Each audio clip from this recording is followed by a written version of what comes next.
Hey guys, welcome back to my channel, or welcome for the first time. If you're new here, my name is Kyle, and this is where we geek out about vinyl records and react to music both old and new.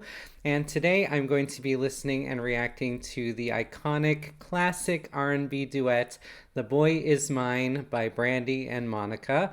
This song was released on the 4th of May of 1998, and it was the first single from both artists' second studio albums, Brandy's Never Say Never and Monica's The Boy Is Mine, which both came out in the summer of 1998. So, gag of all gags, Brandy and Monica have just announced that they are officially going on the road together after 20 plus years of fans requesting it and throwing it on their socials and campaigning for it. They have officially announced that it's going to be happening starting in October of this year. But tragedy of all tragedies for me, they are not including any Canadian dates in this tour, which is so heartbreaking because I have waited years to see both of them in concert, and now that it's officially happening together as a joint with special guests Kelly Rowland and Mooney Long, they are not doing any Canadian dates, which, oh my god.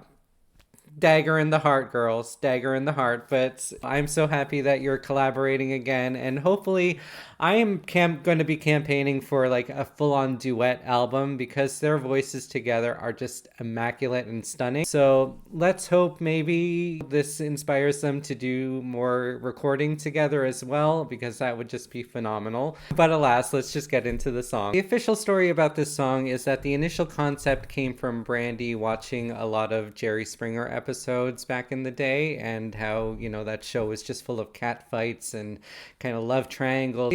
And so she went to her writing team and she kind of pitched the idea of this song being about a love triangle of some sort, and it was initially actually supposed to be just a solo song for Brandy, but as they were working on it and kind of coming up with the the lyrics and the music, they decided to go more of a route of a duet and a call and response kind of song, kind of getting inspiration from Michael Jackson and Paul McCartney's song "The Girl Is Mine."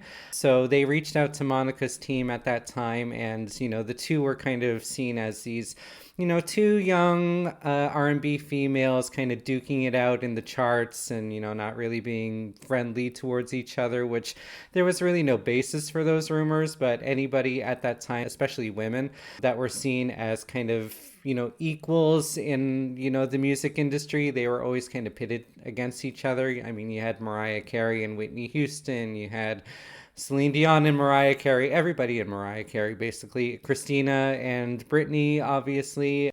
But when they reached out, Monica said yes, and good thing that she did, because the song ended up spending 13 weeks on the Billboard Hot 100. That's unheard of these days. I mean, a song these days will maybe hit the #1 spot for a week or two, but then it's quickly flushed out by somebody else. And to have that kind of success and have this huge blockbuster hit on your hands, I mean, that's incredible. So I'm so excited to be listening to this song, so I think we should just dive on in and take a listen. The boy is mine, the boy is mine, the boy is mine, the boy is mine, the boy is mine.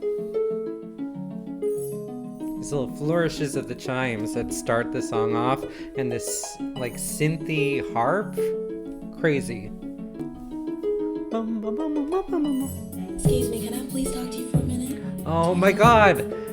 I completely forgot the album version has this little spoken word acting moment at the very beginning of the song. This was such a 90s trope of pop songs throwing in little acting spoken word moments. Just think of Britney's little moment in the middle of "Oops, I Did It Again." "Oh, but I thought the old lady dropped it into the ocean in the end." That kind of thing. So this song starts off with Moesha full on shit talking with Sarah from Felicity. If you know that reference, and let's be friends. She is walking up to her and just kind of introducing herself and being I just wanted to know, do you know somebody named you know his name? And she's like, "Oh yeah, I know his name. Well, I just want you to know that he's mine." And she's like, "Funny bitch. No, he's mine." It's such an iconic moment. You look kind of familiar. You look kind of familiar. But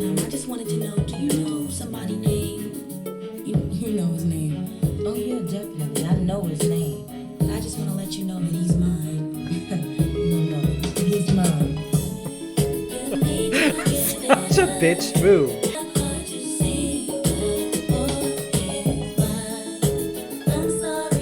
Their voices blend so well together. I mean, it doesn't even sound like Monica is singing. It almost sounds like it's Brandy double or triple tracked, but Monica is in there. Like she's singing this really low bassy part, and it just complements Brandy so well. You seem to be confused.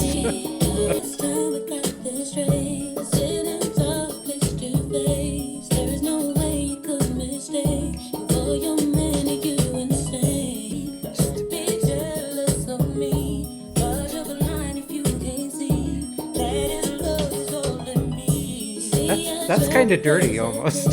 That could be taken so wrong.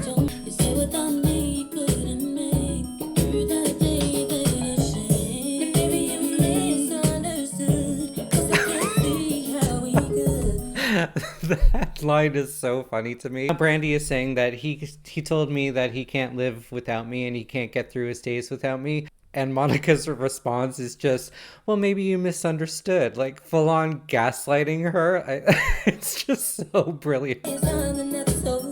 Why would he want to change something so good for something like you? Oh, the ad-libs in this song are iconic.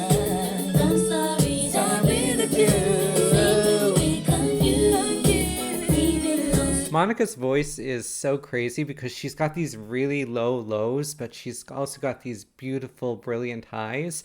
And given, I think she was only like 19, 20 something when they recorded this song. So for somebody that age to have that kind of control over like the range of her voice, crazy, crazy. If you didn't know it, girl, it's true.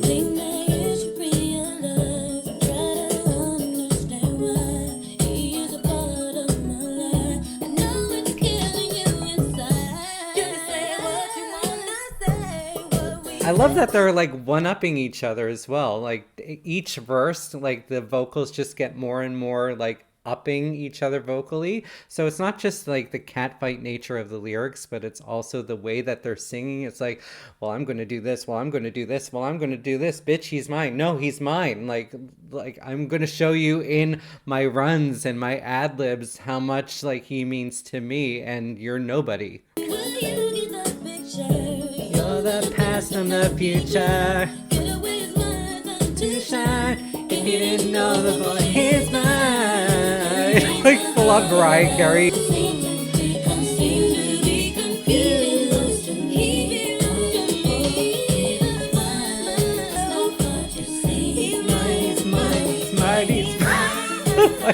Like that's like almost like a temper tantrum right there. He's mine, he's mine, he's mine, he's mine. And like you can see her like kicking her legs and like pounding her fists on the ground.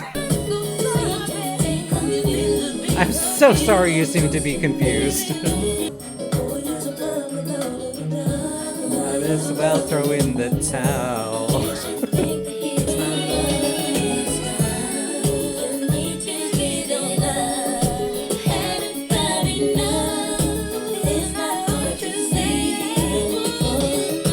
Unfortunately, the song didn't actually dispel rumors that they were fighting at the time because the way the lyrics are, it just like the tabloids just took it and ran with it. That like, yeah, they're singing this way because they're actually trying to prove who is the teen R&B bitch in this industry. And you know, it's like, no, I am. Look, I'm going to show you with this run. Okay, well, I'm going to show you with my vocal prowess. And like, it was just crazy. I mean, the two have said like they weren't the best of friends. Like they didn't really have a lot in common, but they didn't hate each other. They were just kind of like, okay, yeah, I respect her and she's doing her thing over there. I'm going to do my thing over here. It was like there was no actual rivalry.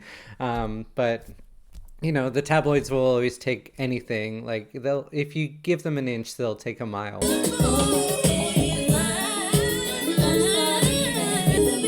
Oh, this little throwdown at the end. The boy is mine, not yours, but mine. Not yours, but mine. Not yours, but mine. The boy is mine. friggin' phenomenal. This song is still a classic to this day. It went on to receive a lot of awards, Grammy Awards, American Music Award. Clearly, the two of them are still like interconnected to this day because they're going on the Boy Is Mine tour now. I wanted to also mention that the guy that they're fighting over in the music video for this song is Mekhi Phifer. And girl, like, I would have killed both of them to get to Mekhi Phifer because he is so hot and was so hot, especially back then. Mekhi Phifer went on to play Brandy's boyfriend in the movie I Still Know What You Did Last Summer. So if that was actually the guy that they would be fighting over, clearly Brandy won that competition, but I just thought that was so interesting.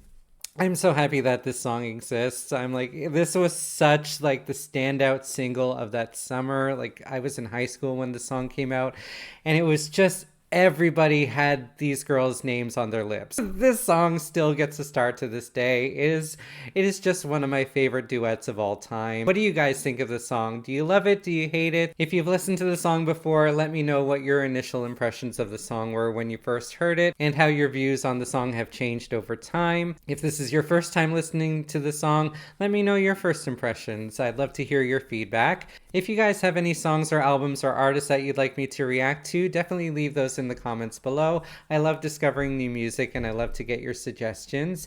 If you guys enjoyed this video, don't forget to like and subscribe and hit that notification bell so you don't miss out on future content from me. Thank you guys so much again for watching, and as always, keep spinning those records and I'll see you in the next one. Okay? Mwah! Bye!